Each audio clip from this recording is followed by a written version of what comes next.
People who left their family for a quick errand and never returned. What happened next? My partner is Vietnamese, and she endured severe abuse from her mother. Eventually, we decided that she should move in with me to escape that situation and build a better life. One night, after returning to her mother's apartment from an evening out, her mom called her. The first thing she said was, "You've been hanging out with Bailey again, haven't you? When I get home, I'll make sure you never see him again." Under normal circumstances, that might not have sounded too sinister. But in this case, I was the one who had helped my partner discover life beyond her mother's control, encouraging her to go outside, have experiences, and dream of a future beyond just doing chores while being called donkey brains now and then. We knew we had to act fast. Quickly, we packed her belongings, then wedged a shoe in the elevator to prevent her mom from coming up. Moments later, her mom called, frustrated, saying something seemed to be wrong with the elevator. At that point, we removed one of the shoes just enough to let the elevator move partway up before slipping into another elevator going down. We bolted for the train station and took a 2-hour ride back to my place. It's been almost 3 years since that night, and she has been nothing but joyful and full of laughter ever since. Over time, she's grown in ways I never expected, learning not to mistreat animals, recognizing her own self-worth, and understanding that her thoughts and memories are valid. She no longer automatically assumes she's wrong in every situation. These days, she's a hardcore cat lover, even researching the best techniques to pet them properly. Quite the transformation for someone who once used to bite and throw them. Right now, she still relies on me quite a bit, and we have a long journey ahead before she becomes fully independent. She was raised by her father, an incredibly wealthy older man in Vietnam who owned apartment buildings and had maids. Her mother had abandoned her when she was 6, but she ended up moving back in with her at 15 after relocating to Australia. Interestingly, her father is supposedly buying us a house, so fingers crossed that works out. We tried giving her mother multiple chances to be part of her life, but every time, she just continued to bully her. In the end, we had to cut her off completely. It's been a long, eventful journey. Honestly, I even left out the part where her dad kept her in Vietnam against her will, and I had to go get her. But that's a story for another time. Story 2. This isn't exactly the scenario the OP described, but it's not too far off. When I was just a year old, my mother took my 11-year-old sister and me on a cross-country road trip. We traveled from coast to coast with her boyfriend, despite the fact that she was still married to my father at the time. While they would stop to eat at restaurants, my sister and I were left waiting in the car, surviving on dry cereal and whatever scraps we were lucky enough to get. This went on for thousands of miles until, at some point during her little adventure, she had a revelation. Maybe, just maybe, she wasn't cut out for motherhood. To make matters worse, she already had 2 other daughters she had abandoned with another ex. Realizing that she had made a mistake in trying to be something she wasn't, she ultimately dropped us off at Child Welfare Services in California. She left a note with our names and instructions to call our father. Thankfully, my dad got us back home, and life resumed as normally as it could under the circumstances. This all happened in 1983. Fast forward to last year, I finally met my mother for the first time. A lot of my friends and family thought I was insane for even wanting to see her, and I had my doubts, too. But I also spent my whole life wondering about her, what she looked like, what her voice sounded like, what it would feel like to hug her. I'm glad to say I was able to cross those things off my list. And surprisingly, we now have a pretty good relationship. Story 3. I wasn't abandoned for a pack of cigarettes, but I did live under the control of an extremely strict family member. My life was limited to attending college classes, staying home, gaming, and taking care of our pets. I wasn't allowed to get a job or do anything beyond that. Over time, I started dating long distance. My guardian always found reasons not to trust people, constantly questioning me. Are you sure you like this guy? Can you really trust him? On repeat. Eventually, I made plans to meet my then boyfriend in person. That's when she completely lost it. She told me I wasn't going anywhere, that she would tell my friends, who were supposed to accompany me, that I was sick and wouldn't be coming. She gave me an ultimatum: break up with him and cancel everything, or I wasn't leaving the house. My boyfriend had already booked a hotel and bought bus tickets to meet me. In the end, we broke up over it. The worst part? We had spent years discussing meeting in public places, always ensuring it was safe. This particular trip was supposed to take place in Times Square, with 3 of my high school friends tagging along. Yet, even with all those precautions, she wouldn't allow it.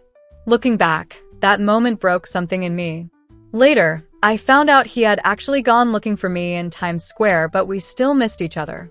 That realization hit hard. I promised myself I would never let something like that happen again. Time passed, and I met someone new. After a year, we were serious about meeting in person. He started making travel plans, but my guardian kept finding reasons to delay it: her work schedule, our sick dog, my college priorities. 6 months of delays later, we could barely afford to arrange anything. She had pushed it off for so long that our only realistic option was for one of us to drive to the other and stay for a while. She dragged me to therapists, trying to convince them I wasn't capable of making my own decisions. But every single one told her the same thing: I was 23, fully capable of deciding for myself. Still, she stalled. Finally, my boyfriend and I had enough. We decided we were going through with it no matter what. The day before he was supposed to drive up, she realized what was happening and absolutely lost it. She threatened to get rid of my pets, a threat she had used before. This time, I refused to back down. She stormed out of the house, only to return hours later with a new pistol. That night, she stood outside my bedroom window, firing pellet rounds for practice. She went on a full breakdown, ranting about how if anyone came to the house, she would shoot them if she felt threatened. Then, she said something I will never forget: "You'll be sad, consensually or not, and you'll never come home." 2 different people called the police, but she hid the gun before they arrived, so nothing happened. At that point, I knew I had to leave. My therapist, who had ended up becoming mine instead of hers, helped me realize that my guardian would never truly understand what she had done to me. For my own safety, I needed to get out. The only place I could go was out of state, to stay with my long-distance boyfriend, whom I had never met in person. My therapist asked me, "Why haven't you left yet?" So, we made a plan. The moment she left for work, my boyfriend showed up. We packed his car, and I disappeared. Leaving was absolute hell. I had no time to prepare, no way to take everything with me. But it was the best decision I ever made. 5 years later, we're still happily together. And my guardian was right about one thing: I never went back. Story 4. This had been in the works for a long time. I secured a visa, packed everything I could fit into a suitcase, and bought a one-way ticket to the other side of the world. Since I had frequently traveled between countries for school, no one suspected anything when they saw my luggage.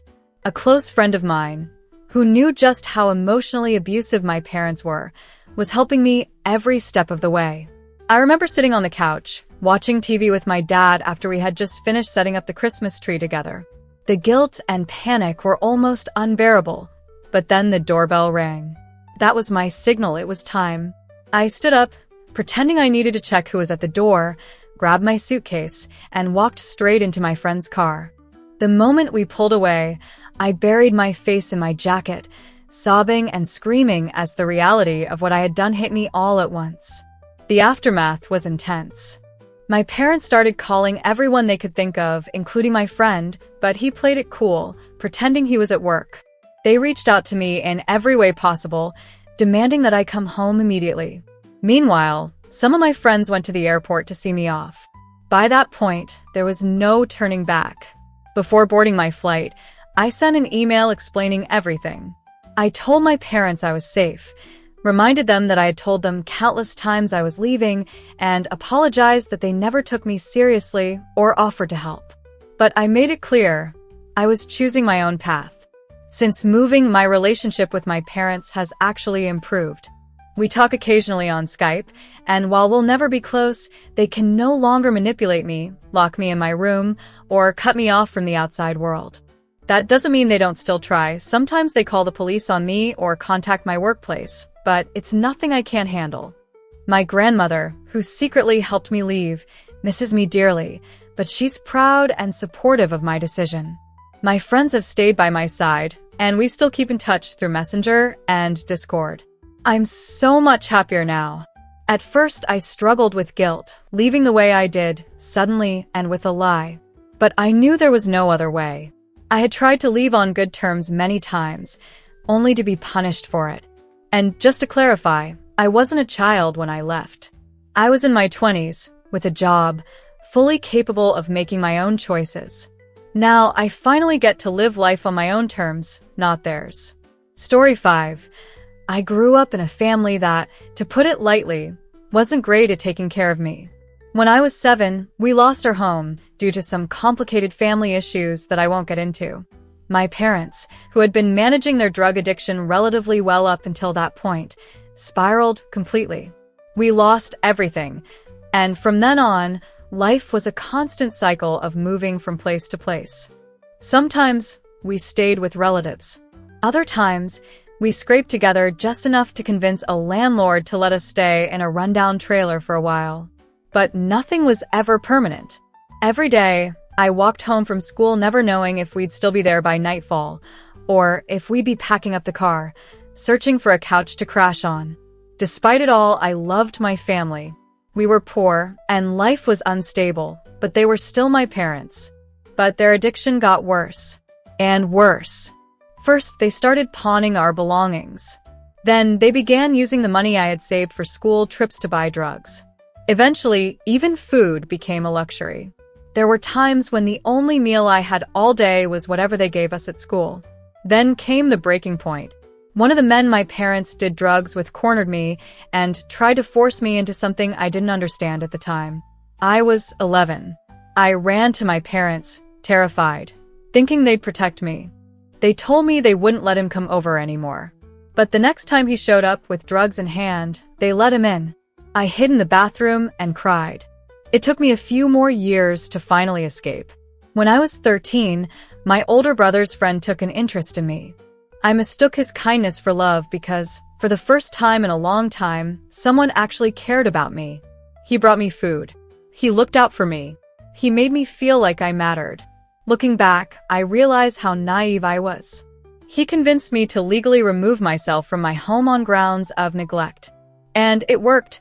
I was placed in his family's home under foster care. At first, I thought I had finally found safety. I was so wrong. His father was a violent alcoholic. And my so-called rescuer, the person I thought cared about me, was a monster. He was a predator, a manipulator, a sadist. For 4 years, I endured his abuse. I was assaulted, beaten, forced into horrifying situations. Photos were taken of me in positions I'll never forget. I was gaslit into believing that this was just how things were, that this was my life now. I still have scars from what he did to me. The day I graduated high school, I left. I had quietly enrolled in college, taken out loans, and planned my escape. When the time came, I didn't say goodbye. I just disappeared. I came back once for Christmas. Maybe one other holiday. Then, I cut contact completely. No more phone calls. No more visits. I erased them from my life. In time, my biological parents got clean. We reconnected, and though things will never be perfect, we're in touch again. As for the person who helped me escape to college, he became my roommate, then my partner. We've been together for over 10 years now, and I love him more than anything. I flunked out of that first round of college. My mind was too broken to focus, but in 2016, I went back. And now I'm finally graduating. Most importantly, I never went back to them. I spent years plagued by nightmares, constantly afraid that he would find me again. But I built a life for myself. Now I have a tiny, cheap, but cozy apartment. I have a person who loves me deeply. We have 2 cats. And soon I'll have my degree. Life isn't perfect. But for the first time, I can say with certainty, I'm okay. Story 6. My uncle, Uncle A, went to work as a truck driver one day, and never came home to his wife and 3 kids. I'm not entirely sure, but I believe at the time his wife was a stay-at-home mom, which meant they were left in a terrible financial situation with essentially no income. My other uncle, Uncle B, who happened to be Uncle as brother, stepped in to help. He supported Uncle as wife and kids so much that, a couple of years later, he ended up marrying her.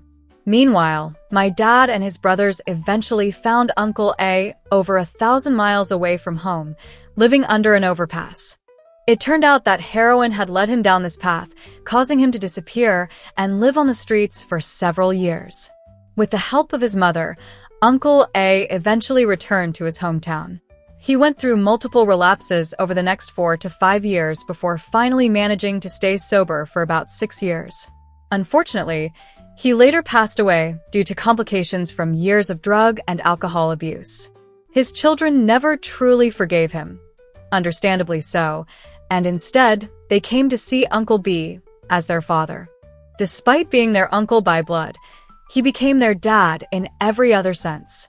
However, shortly after Uncle A passed away, their mother left Uncle B. Surprisingly, Uncle B was an alcoholic himself, and she no longer wanted that kind of life. Story 7. A little over a year ago, my father found out I was bisexual after reading documents that were meant for my suspension appeal. He didn't take it well. First, he disowned me. Then he apologized. But after that, he told me he'd rather have a murderer for a son than a gay one. He gave me a year to leave. My mother claims that the year was meant for us to work things out, but I knew better. In August, I left in 2 trips. My mother knew, but my father had no idea. At some point, I told him I was leaving anyway. He was furious, but I told him I was done with all of this. Months later, he suddenly wanted me to come back home, yet in the same conversation, he accused me of getting AIDS and kept making derogatory remarks. I had a few conversations with my parents after that, but a lot had already happened. It has now been 9 months since I left.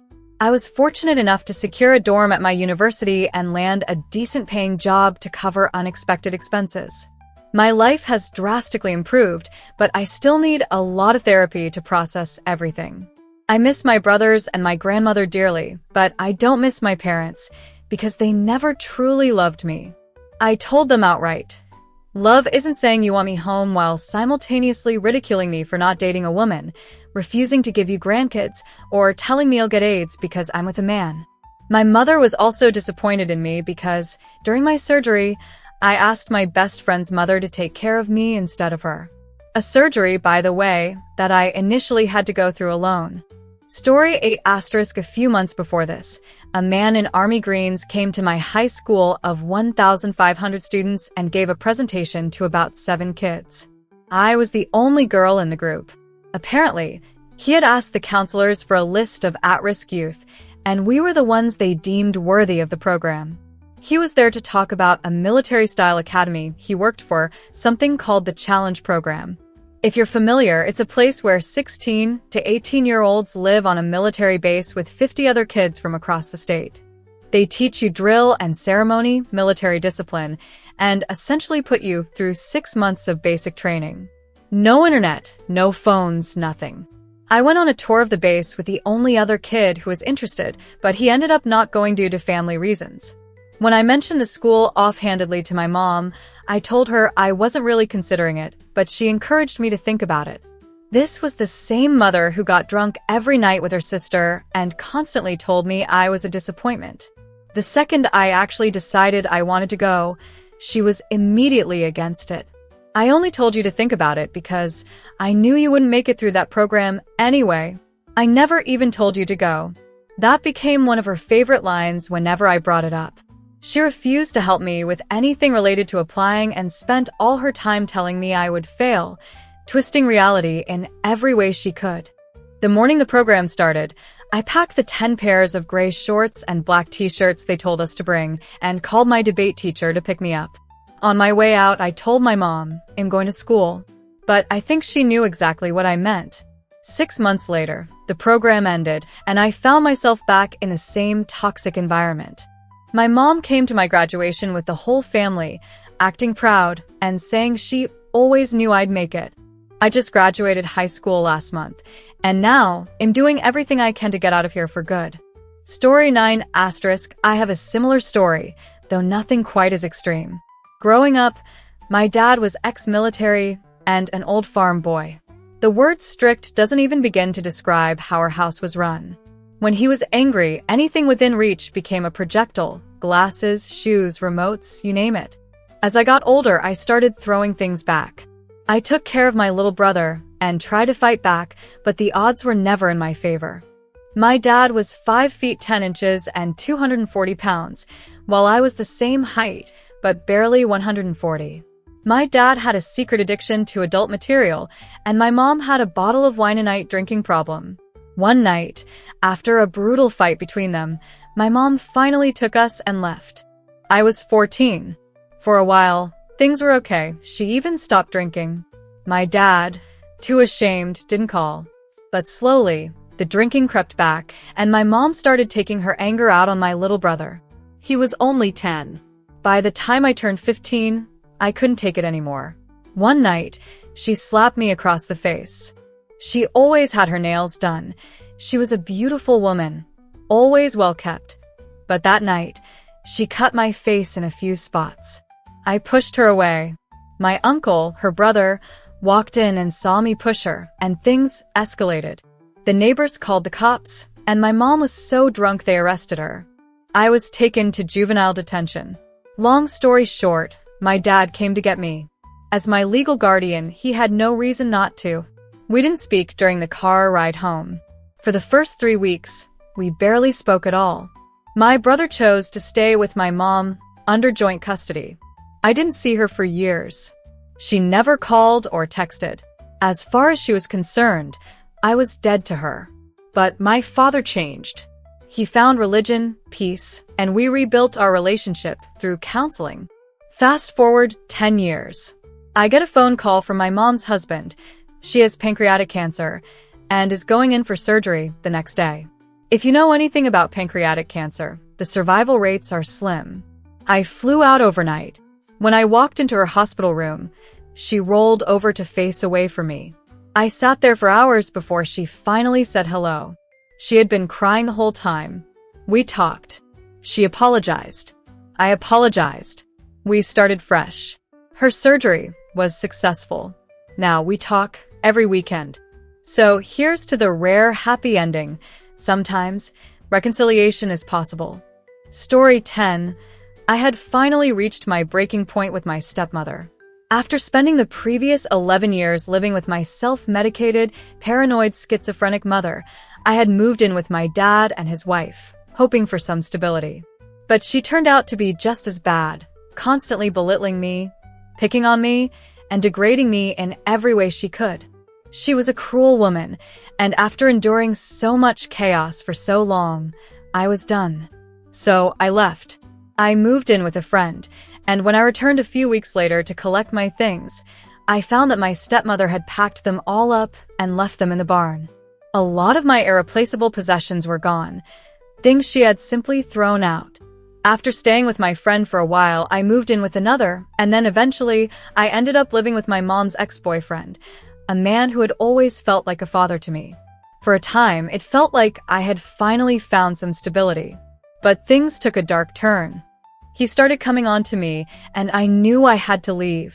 By then, most of my anger toward my mom had faded, so I moved back in with her. From there, things began to turn around. I got my driver's license, bought a car, worked 2 jobs, and earned my certification to become a CNA. Eventually, I moved in with my now husband, and for the first time in my life, I felt safe and loved. Now, we live in a spacious, secluded, yet affordable apartment, and we're saving up to buy a house.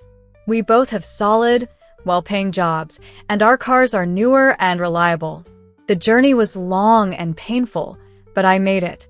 Story 11. I moved in with a girl I had only known for 4 days, leaving Florida for Minnesota because I couldn't stand living under my mom's control any longer. She employed me, but she barely paid me, just enough for food and gas, forcing me to ask her for money for anything extra. At 28 years old, that arrangement wasn't working for me anymore. I had met this girl online in a not-safe-for-work Discord server. We clicked instantly, played Monster Hunter, World and League of Legends together, and she made me feel special. Wanted. For days after meeting her, I got into a nasty fight with my cousin, who was upset that I was spending time with her instead of doing what he wanted. He got in my face, and to stop myself from hitting him, I punched a hole through my bedroom door instead. After that, I stormed out, drove to my usual chill spot, and vented to her. She told me she'd buy my return ticket if things didn't work out, and that was all the assurance I needed. I bought a one-way ticket to Minnesota. I went back home, packed my suitcase, grabbed my gaming systems, and left without saying a word to my cousin. My mom was out of town, and my dad, who had retired in Central Florida, was completely unaware. I called an Uber to the airport 7 hours before my flight, just to avoid any drama. I never told my parents that the girl I was moving in with was an MTF trans woman, because I knew they wouldn't understand. They wouldn't treat her like a human being, and I had no interest in dealing with their ignorance. While waiting at the airport, I downloaded a game and killed time, all while talking to my other friends, who were incredibly supportive. When I landed in Minneapolis, she was there waiting for me. We held hands the entire drive back to her place. It's been 3 weeks since that moment, and I'm finally taking control of my life. I'm handling my defaulted student loans because the apartment we wanted wouldn't consider my application otherwise. I have a seasonal job lined up at Amazon, and I'm confident that I'll move up quickly because she makes me believe in myself. She lifts me up when I'm at my lowest. We watch anime together, play games, and genuinely enjoy each other's company. My cousin and I still talk. He fell into a depression after I left, but thankfully he snapped out of it. My dad told me he was proud of me for making a decision and sticking to it. It was the most mature thing I had ever done, according to him. That felt good to hear. My mom, on the other hand, still sends me Bible quotes about how I'll always be her child, only to turn around and send anti-trans memes in the same breath. I know I can never bring my girlfriend home. My family would never accept her. But she understands that, and she never complains. I love her. I want to spend my life with her. This new job and our future apartment are solidifying my new life in Minnesota, and I've never been happier. Story 12. My sister convinced me not to invite our mom to my apartment for Christmas dinner. I felt guilty, but deep down, I knew she was right. Our mother is a malignant narcissist. She always finds something you did wrong, no matter how long ago it happened, and makes sure to bring it up just to tear you down. My sister still lives with her because she can't afford to move out, and she knew that if we invited her, she would ruin Christmas just like she had ruined Thanksgiving. So, we went ahead without her, and for the first time, we had what felt like a normal family gathering. Even my dad was relaxed and enjoying himself. But a part of me dreaded the moment my mother would find out. Even though I'm a full-grown woman, I'm still afraid to face her and explain why I didn't invite her. She gets angry over the smallest things and will go on a tirade that could last for hours. Once she starts yelling, there's no stopping her. And then, once she's done, she acts like nothing happened, as if her outbursts aren't a big deal. But they are. She's exhausting, and we're all just tired of her crap. Story 13 *. I had reached my limit with my stepmother. After spending 11 years with my self-medicated, paranoid, schizophrenic mother, I finally moved in with my dad and his wife, hoping for some stability. But his wife turned out to be just as bad, constantly belittling me, picking on me, and degrading me at every turn. She simply wasn't a kind person. After enduring years of chaos with my mother, I realized I was done dealing with crazy people. So I left. I moved in with a buddy, and a few weeks later, we returned to collect my things. My stepmother had packed them up and dumped them outside in the barn, throwing away irreplaceable items in the process. I stayed with my friend for a while before moving in with another. Eventually, I ended up living with my mom's ex-boyfriend, a man who had always felt like a father to me. Things were fine for a few years, until they weren't. He started coming on to me, and at that point, I knew I had to leave. By then, I had mostly let go of my anger toward my mother, so I moved back in with her. I got my driver's license, a car, and worked 2 jobs while earning my certification as a CNA. Finally, I moved in with my now husband, where, for the first time in a long while, I felt truly safe and loved. We have a spacious, secluded, and affordable apartment, and we're saving up to buy a house. We both have stable, well-paying jobs and reliable cars. It was a long, grueling journey, but I made it. Story 14 *. I moved in with a girl I had met only 4 days earlier, leaving Florida for Minnesota just to escape my mother's control. My mom employed me, but she paid me barely enough for food and gas, just enough to make me dependent on her, expecting me to ask for more. At 28 years old, I was done with that cycle. I had met this girl in an NSFW Discord server. We clicked instantly, bonding over Monster Hunter, World, and League of Legends. She made me feel wanted. For days after meeting her, I got into a nasty fight with my cousin, who was furious that I was choosing to spend time with her instead of doing what he wanted. When he got in my face, I lost it. To keep myself from hitting him, I punched through my bedroom door instead. Then I stormed out, got into my truck, and drove to a quiet spot to cool off. I vented to the girl, and she told me she could buy my return ticket if things didn't work out. That was all the reassurance I needed. I booked a one-way ticket to Minnesota. 8 hours later, I went home, packed my suitcase and gaming systems without saying a word to my cousin. My mom was out of town, my dad was retired in Central Florida, so there was no one to stop me. I called an Uber to Fort Lauderdale Airport 7 hours before my flight, anything to avoid the fallout from my decision. I never told my parents that she was a trans woman. They wouldn't understand, let alone treat her like a human being. I knew that because they were the ones who raised me. I spent the next 6.5 hours at the airport, playing Langrisser and talking to my friends, who were all supportive. When I landed in Minneapolis, she was there, waiting in her hatchback. We held hands the entire ride back to her place. It's been 3 weeks since then. I'm finally dealing with my defaulted student loans because the apartment we wanted wouldn't consider my application otherwise, and I couldn't let my mistakes ruin her chances. I have a seasonal job lined up at Amazon starting on the 20th, and I'm confident I'll climb the ladder quickly. Not hopeful, confident, because that's what she instills in me. Confidence. She lifts me up when I'm at my lowest. We watch anime and play games together. My cousin and I still talk. He fell into a depression, quit his exploitative job, and thankfully snapped out of his funk within a week. This girl makes me happy. She listens to me, takes my advice, gives me hers in return. We hold hands, kiss, hug, and say, "I love you," and it never gets old. We help each other deal with life. She completes me. I love her. My dad told me he was proud of me for making a decision and sticking to it. He said it was the most mature thing I'd ever done. That felt nice. My mom, on the other hand, still sends me religious quotes about how I will always be part of her, only to follow up with anti-trans memes in the same breath. I know I can never take my girlfriend home. My family will never accept her. We've both come to terms with that.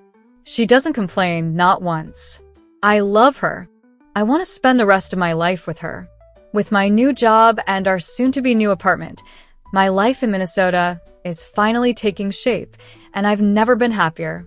Story 15 *. My sister convinced me not to invite our mom to my apartment for Christmas dinner. I felt guilty about it, but the truth is, our mother is a malignant narcissist. She has this habit of dredging up past mistakes, no matter how old, just to put us down. My sister still lives with her because she can't afford to move out, and she told me point blank that mom would ruin Christmas, just like she ruined Thanksgiving. And honestly, I haven't fully processed all the damage she's done either. So, we had Christmas without her. And for the first time, it felt like a real family gathering. Even my dad was relaxed and enjoying himself. But the entire time, I knew that if my mom found out, she'd be furious. And even though I'm a grown woman, part of me is still terrified of facing her and explaining why I didn't invite her. The thing about my mom is that she can't let things go.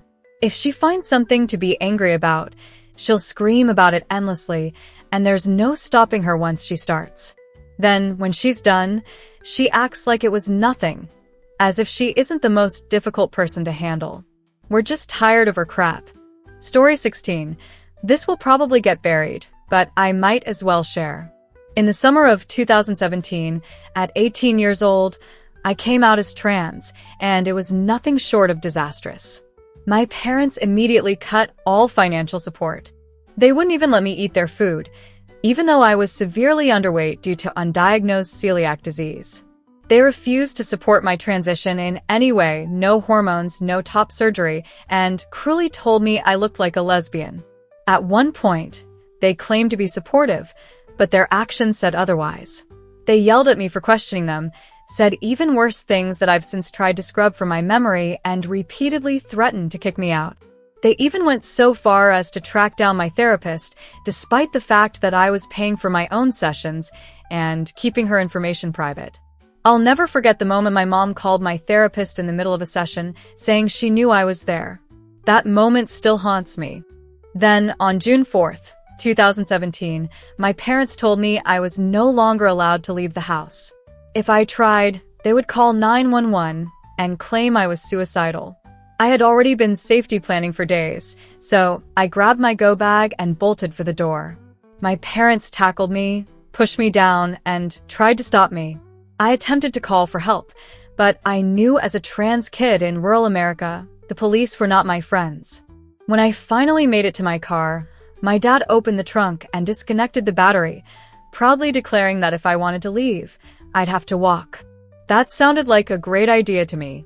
As I tried to walk away, they physically restrained me, holding me down in the trunk of my own car. I managed to call a friend, who came to pick me up. My parents then spun the story, telling everyone that their poor, confused daughter had an eating disorder and was hallucinating being trans. And people believed them. They effing bought it. I was returned home, but my therapist and a team of 6 professionals worked tirelessly to get me out. My parents kept trying to force me to sign over my power of attorney to them. In the meantime, I secretly started hormones with the help of my therapist's letter. Eventually, these professionals tricked my parents into agreeing to pay for another semester of college, giving me a way out. After one particularly brutal family therapy session, where my parents refused to pay for so much as a suitcase, let alone drive me to college, I stayed behind to cry to the psychologist. He looked me in the eye and said, if it means only carrying your backpack to get out, do it. Get out of there and you never have to look back. And that's exactly what I did.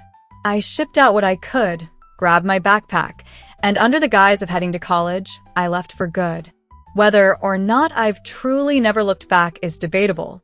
My PTSD forces me to look back more often than I'd like. My grief over losing my little sister, who I was forced to leave behind, has literally landed me in the hospital. My parents continue to send harassing emails from random accounts and call from strange numbers. A few months ago, I found out that under my state's laws, parents are required to support their children until they turn 21. I was just a few months shy of that age, so with the help of a pro bono legal team, I took my parents to court. They allege that I'm lying, that I'm abusing them by cutting contact, and even demanded a public apology for speaking badly about them. But going to court isn't about revenge. It's about survival. It's about ensuring I have the resources I need to move forward. It's about refusing to let them rewrite the narrative. I deserve to be supported. I deserve freedom from harassment. I deserve to see my sister. They chose to bring me into this world, and they don't get to abandon that responsibility. Maybe I am looking back, but if I am, it's only so I can move forward. Story 17. For as long as I can remember, my parents hated each other and us. There were always fights. My dad worked in gas and oil, meaning he was gone for months at a time, sometimes up to 6 months. After my 2 older brothers left home for good, it was up to me to protect my 2 younger siblings. Things got even worse when my mother started drinking heavily. She hit us more and more, with me being the primary target since I was the one trying to shield my siblings. Then came the breaking point. She burned my brother's friend's hand on the stove. After that, we were taken into state custody. When authorities saw the condition of the house and learned about the extreme abuse from both parents, they intervened. We were lucky to be placed in kinship care with our grandparents, but my grandmother was just as verbally abusive as my mother. Again, I was the target. I became deeply depressed, struggled with self-harm, and completely isolated myself to focus on caring for my siblings. I had no friends, no support, nothing. A year later, my mother somehow regained custody of us. My father passed away, and I was still harming myself. Then, at 15, my mother tried to kill me for the first time. That's when I left to stay with a friend. But like my older brothers before me, I kept getting pulled back. I followed the same cycle of leaving and returning multiple times. During my senior year of high school, I finally broke free. I had moved in with my boyfriend's dad, an incredible man who showed me what a healthy parental relationship looked like. After one last fight with my mother, I called the police. They blamed me for everything, and I had had enough. The next night, I told my mother I was going to a friend's house. Instead, I grabbed my dog, packed my clothes, and left. I knew it was the last time. I had been working for a while, since my mother refused to. I needed to make sure my siblings had food, so I saved enough to move in with my boyfriend of 3 years right before college. Eventually, though, I broke up with him. He turned out to be verbally and physically abusive, just like my mother. Now, I'm almost 5 years clean from self-harm and working toward my degree, something I never could have done if I had stayed. My relationship with my younger siblings was strained for a while. They resented me for leaving just like I had resented my older brothers. But with time, things have gotten better. My sister is following a similar path to mine, and after being out of that house for over a year, we've started to rebuild our relationship. My mother hasn't tried to kill any of her other children, thankfully, but she's still the devil in my eyes. Leaving gave me immense self-hatred at first, but it was the best thing I could have done. As people often say, you have to put your own oxygen mask on first. Things are better now, but it hasn't been easy. The guilt, the depression, the self-doubt, they linger. If anyone reading this can relate, let this be the push you need to leave. There's no shame in disappearing if it means saving yourself.